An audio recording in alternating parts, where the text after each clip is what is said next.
cruise news time. Well, I hope you brought a snack because we got a big old mountain of cruise news to climb.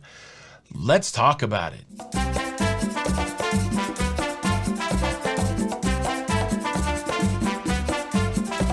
Hey, what's up, everybody? Welcome back to Lido, Loca. I'm your host, Tony, here with the latest cruise news. We got a lot of it. Let's start off talking about the U.S. cruise restart, and we got to do some celebrating. Carnival Cruise Line completing its first two cruises of the U.S. cruise restart just this past weekend. On Saturday, the Carnival Vista rolled back into Galveston. She disembarked her first customers, and she reloaded up and went out again. Same story in Miami the very next day. Carnival Horizon dropping off her first passengers, loading up and going back out. This is a huge milestone as Carnival Cruise Line has completed her first cruises for the U.S. cruise restart, and then this dovetails with the other cruise lines that are already cruising, Celebrity and Royal Caribbean. And so yes, cruising in the U.S. fired up, going forward, and no problems so far, knock on wood. That's exciting stuff. And what's even more exciting is we're only at mid-July, so there's room in July for more cruise lines to go cruising, and it begs the question, who's cruising in July? Who's cruising in August? Who does that leave out for the rest of the year when it comes to the U.S. cruise restart? All right, let's look at it. Cruising in July, we know Carnival, Royal, and Celebrity, but coming up this month, we have the Bahamas Paradise, the little cruise line that could. They're going to be restarting their cruise operations with a test sailing starting on the 13th. That's today. They're doing a test sailing, and then they'll be doing regular cruises to the Caribbean starting on July the 16th.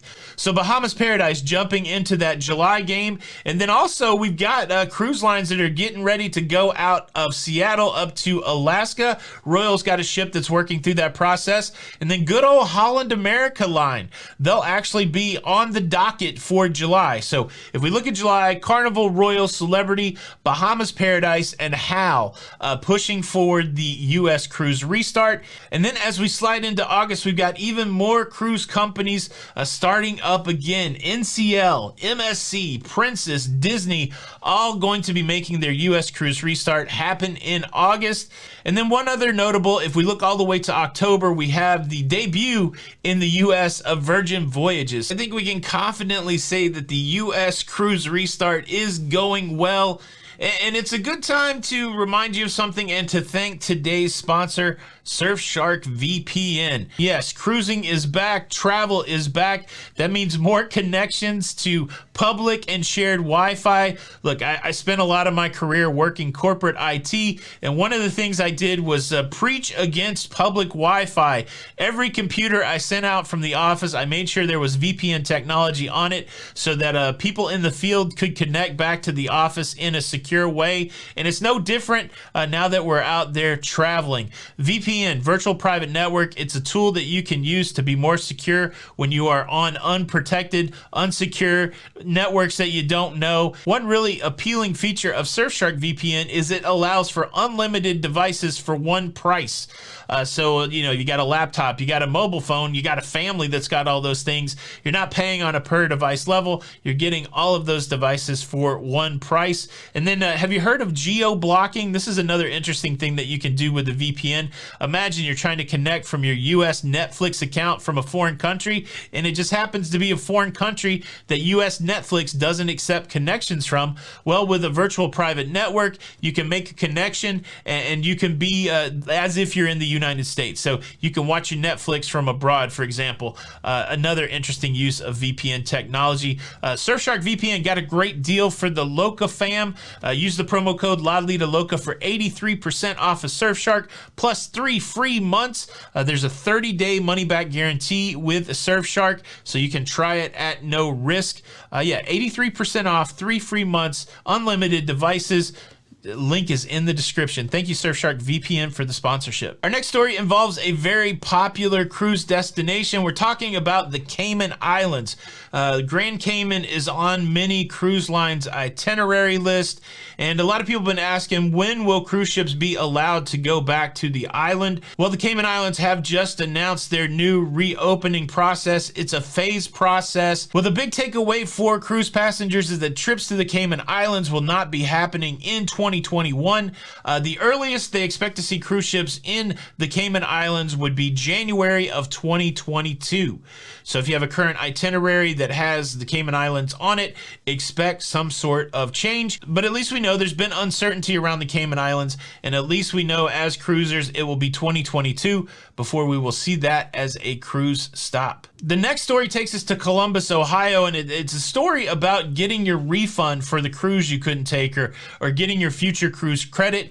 I would assume that there's still folks out there that are waiting on a refund or waiting on a future cruise credit. If that's you, leave a comment below. The story of the couple in Columbus, Ohio, interesting because they were booked through Carnival, but they weren't paying Carnival directly. They used the Uplift product, or the Uplift company that Carnival offers, where they will manage your financing, where they will pay the cruise over time. And so this couple struggled a lot because they weren't necessarily working directly with Carnival. They had to work through Uplift, and they had the old rigmarole. They talked to Carnival. Carnival said it was Uplift. Uplift said it was Carnival. And here's the real reason why I share this story. Sometimes you got to exhaust all the avenues. The way these folks got their money back is they reached out to the Attorney General in Ohio, and the Attorney General in Ohio stepped in on their behalf, worked directly with Uplift, and they got their money back. Toot sweet.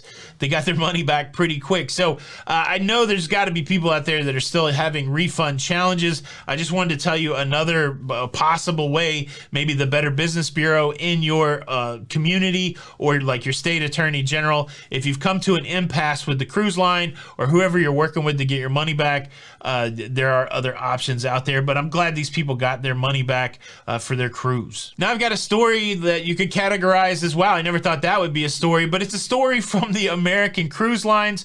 There's small river cruising here in the U.S. They do really interesting cruises, though, on the Mississippi River, on the Cumberland, and we're going to focus on a cruise that happened on the Cumberland last week. It was a cruise from Memphis to Nashville to celebrate music, and they were cruising on the Cumberland River, and they had to go under a bridge there in Kentucky, and they took the wrong path. And they ran up on a sandbar. And when they ran up on that sandbar, they ran up on that sandbar so hard that they could not dislodge the ship from that sandbar, and it left 124 passengers and 54 crew members stranded for a couple days as they tried to figure out how to get unstuck. They brought in some tugboats, they brought in some underwater divers, and it was determined they couldn't get unstuck. And eventually they got these passengers off the ship. They took them to Nashville. They finished their cruise, but the ship's still stuck. It's the American Jazz. They're still trying to figure out how to dislodge it from the sandbar and get that ship back into service. Are you deep into that snack now? I still got 3 more stories. I hope you're still here with me, including stories about cruises being canceled because of COVID. But before we get there, let me quickly invite you to subscribe. If you like staying up to date with everything that's going on in cruising, please consider subscribing with the notification bell on. That way you don't miss out on any of these episodes. Okay, so it is July the 13th. In 5 more days, it will be July the 18th. And unless something happens in a appellate court in Atlanta, then there will be an injunction in the state of Florida against the conditional sale order. At that point, cruise lines will be able to self-regulate. And it's interesting. A lot of people have had questions about that lawsuit. One of the questions is, when this goes into effect, will it affect cruising in Alaska? The quick answer to that is no. The ruling by the judge for the injunction against the conditional sale order only applies to Florida.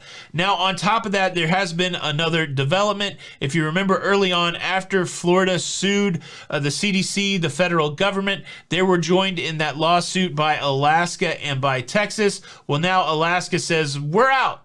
We're not going to be a part of the lawsuit anymore. It makes sense. Alaska got its path to cruising taken care of another way through the exemption to the Passenger Vessel Services Act that happened in Congress, signed off by the president. And so their path to cruising took a different direction after they had joined the lawsuit. So it makes sense now that they are leaving the lawsuit. So now it's just Florida and Texas in the lawsuit. But again, we got to watch the calendar, because on the 18th, unless something else happens, cruising in Florida could potentially change. It will be interesting to see what happens there. Now let's talk about some cruises that have been canceled because of COVID cases. The first one is from American Cruise Line. That's the same company that had their ship stuck in the Cumberland River. They're cruising in Southeast Alaska on small vessels up there, and they've had a scenario where 3 people have tested positive on their cruise ship. Now, 2 of the 3 people that have tested positive for COVID are vaccinated, 1 of them unvaccinated. American Cruise Line requires all of their passengers to be vaccinated, but not all of their crew members. The people that tested positive from COVID were removed from the cruise ship. All crew members who are not fully vaccinated that had close contact with the crew member that tested positive being isolated, tested, and possibly quarantined based on those test results. The small cruise ship is called the American Constellation, scheduled to cruise on July the 14th with its next Alaska cruise, but in the abundance of caution, they've decided to cancel that cruise. So as they work out this scenario, the next cruise is canceled. A lot of people ask me about this story throughout the week. Does it raise red flags? Again, this is different than big cruise ship cruising. Again, you have a smaller amount of people working under a certain set of health protocols.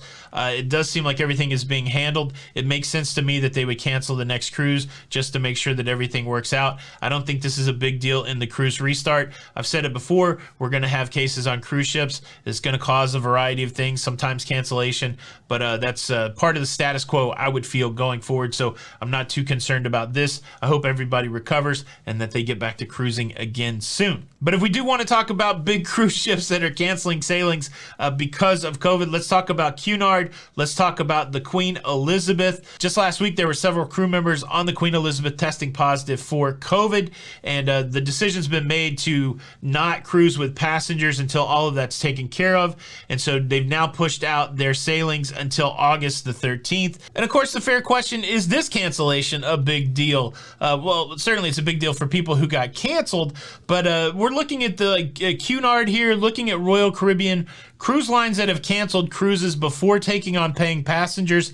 That is less significant than say that the cruise restart happens and then cruising gets canceled. To me, I see this as companies trying to get their ducks in a row to make sure that their crew is completely where they want them to be from a vaccination and testing process before taking on passengers. And sure, it's a delay of the cruise restart, but to me, not as like sky is falling as cruising has restarted and now cruise companies that have been cruising successfully have to stop. That's not this scenario at all. So I don't see this as serious as that scenario. Boom, that's your cruise news. What was the big story for you today? Please leave a comment below. Thank you so much for checking out the show today. Please show your support by hitting the like button or I'm gonna eat your snacks.